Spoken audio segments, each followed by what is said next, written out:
ચાલો આજે આપણે એક એવી વાર્તા સાંભળીએ જે કદાચ દિલને સ્પર્શી જાય. આ વાર્તા છે પ્રામાણિકતાની, જેનું નામ છે પ્રામાણિકતાની સોનેરી ફસલ. ક્યારે વિચાર્યું છે કે એક નાનકડી, સાવ મામૂલી ભૂલ કોઈના ઈમાનની સૌથી મોટી પરીક્ષા લઈ શકે? ચાલો આ જ સવાલનો જવાબ શોધવા માટે આ વાર્તામાં ઊંડા ઉતરીએ. તો આપણી આ વાર્તા શરૂ થાય છે એક ગીચ બજારથી અને આપણા મુખ્ય પાત્રથી, જેમને બધા પ્રેમથી કેળાવાળા કાકા કહીને બોલાવે છે. કલ્પના કરો, અમદાવાદનું એક ધમધમતું બજાર, અને એ ભીડના એક ખૂણામાં આપણને મળે છે રામજીભાઈ. લગભગ 50 વર્ષની ઉંમર અને પોતાની નાનકડી કેળાની લારી ચલાવીને ગુજરાન કરે છે. લોકો એમને કેળાવાળા કાકા તરીકે જ ઓળખતા. દેખાવે તો સાવ સાધારણ, શરીર પર ફાટેલું શર્ટ, ચહેરા પર ઉંમરની કરચલીઓ, પણ એમની આંખોમાં એમાં એક અલગ જ ચમક હતી. જાણે એમના સાદા દેખાવ પાછળ કંઈક બહુ મોટું છુપાયેલું હોય. અને હવે વાર્તામાં એક વળાંક આવે છે. એક એવી ભૂલ થાય છે જે ખરેખર તો એક નસીબદાર ભૂલ હતી, એક સામાન્ય લેવડ-દેવડ, પણ એણે ઘટનાઓનો એક અસાધારણ દોર શરૂ કરી દીધો. બપોરનો સમય, સૂરજ આગ ઉગી રહ્યો હતો. એક બાજુ હતા રામજીભાઈ પોતાની લારી પાસે શાંતિથી ઊભેલા, અને બીજી બાજુ એક મોંઘીદાટ ગાડીમાંથી ઉતરેલો એક યુવાન, જેને બહુ જ ઉતાવળ હતી, જાણે બે અલગ દુનિયા આમને સામને આવી ગઈ. તો ભૂલ શું થઈ? આકસ્મિક રીતે વધુ પૈસા અપાઈ ગયા. પેલા યુવાને ફટાફટ 2 ડઝન કેળા ખરીદ્યા અને ઉતાવળમાં 100 રૂપિયાની જગ્યાએ સીધી 500ની નોટ આપી દીધી. એ તો ગાડી લઈને નીકળી ગયો. પણ જ્યારે રામજીભાઈએ પૈસા ગણ્યા ત્યારે એમને સમજાયું કે ભૂલ થઈ છે. અને હા, સાથે એક વિઝિટિંગ કાર્ડ પણ ત્યાં પડ્યું હતું.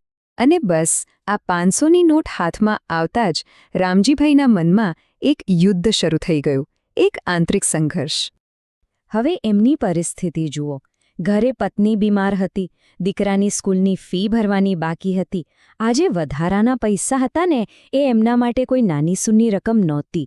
ખરેખર એમના હાથમાં આવેલી આ રકમ એમની ઘણી મુશ્કેલીઓ પળવારમાં દૂર કરી શકે એમ હતી. 400 રૂપિયા એમના માટે તો આખા 2 દિવસની પરસેવાની કમાણી હતી. વિચારો, 2 દિવસની મહેનત વગર મહેનતે હાથમાં આવી ગઈ હતી. આવી સ્થિતિમાં કોઈનું પણ મન લલચાઈ જાય. પણ જેવો લાલચનો વિચાર મનમાં આવ્યો, તરત જ અંદરથી એક અવાજ આવ્યો, એકદમ સ્પષ્ટ: રામજી, આ તારી મહેનતના પૈસા નથી. અને બસ એ એક અવાજે મનનું બધું દ્વંદ્વ શાંત કરી દીધું. એમણે નક્કી કરી લીધું, રસ્તો પ્રામાણિકતાનો જ લેવો છે, ભલે પછી શહેરના બીજા છેડે કેમ ન જવું પડે. તો પછી એમણે શું કર્યું? તરત જ પોતાની લારી બંધ કરી, પેલું બિઝનેસ કાર્ડ ઉઠાવ્યું, એના પરનું સરનામું જોયું અને નીકળી પડ્યા. છેવટે એ એક મોટી ઓફિસમાં પહોંચ્યા, જ્યાં પેલો યુવાન બેઠો હતો. જુઓ, એમણે તકને ઠોકર મારીને ઈમાનદારી પસંદ કરી. એ યુવાન તો આ સાધારણ દેખાતા કેળાવાળાને પોતાની ઓફિસમાં જોઈને જરાક ચોંકી ગયો.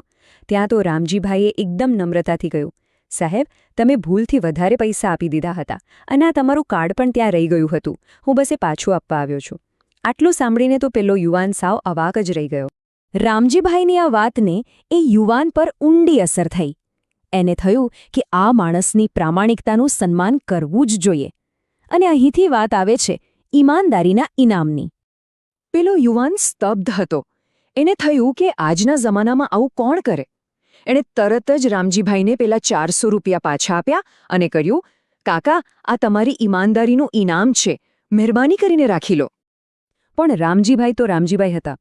એમણે હસીને એ પૈસા લેવાની ના પાડી દીધી. અને શું કહ્યું ખબર છે? સાહેબ, મારે ઇનામ નથી જોઈતું.